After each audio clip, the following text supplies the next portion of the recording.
राज्य सरकारच्या महत्त्वाकांक्षी मुख्यमंत्री माझी लाडकी बहीण योजनेत पुन्हा एकदा नियोजनाचा अभाव समोर आला आहे। या योजनेतील लाभार्थ्यांसाठी ई-केवायसी प्रक्रिया पूर्ण करण्यासाठी सुरुवातीला 1 मार्च पर्यंतची अंतिम मुदत देण्यात आली होती। त्यानंतर ही प्रक्रिया चुकलेल्या महिलांना पुन्हा एक संधी देत मुदत वाढवण्याचा निर्णय महिला व बाल कल्याण मंत्री आदिती तटकरे यांनी बुधवारी जाहीर केला। आता नव्याने दिलेल्या मुदतीनुसार लाभार्थ्यांना 30 एप्रिल पर्यंत ई-केवायसी दुरुस्ती करता येणार आहे। मात्र प्रत्यक्षात परिस्थिती वेगळीच आहे। 31 मार्च नंतर शासनाच्या ऑनलाईन पोर्टलवरून ई-केवायसी दुरुस्तीचा कॉलमच हटवण्यात आला आहे। त्यामुळे मुदतवाढ जाहीर होऊनही लाभार्थ्यांना दुरुस्ती करता येत नसल्याने मोठा गोंधळ उडाला आहे।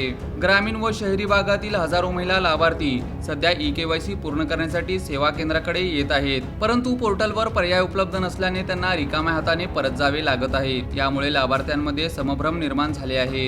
एकीकडे मुदतवाढ जाहीर करायची आणि दुसरीकडे प्रत्यक्ष प्रणालीत कोणताही बदल न करणे हा प्रकार प्रशासनातील समन्वयाचा अभावाचे घोतक असल्याची टीका होत आहे। तत्काळ पोर्टलवरून दुरुस्तीचा पर्याय सुरू करून लाभार्थींना दिलासा द्यावा अशी मागणी होत आहे।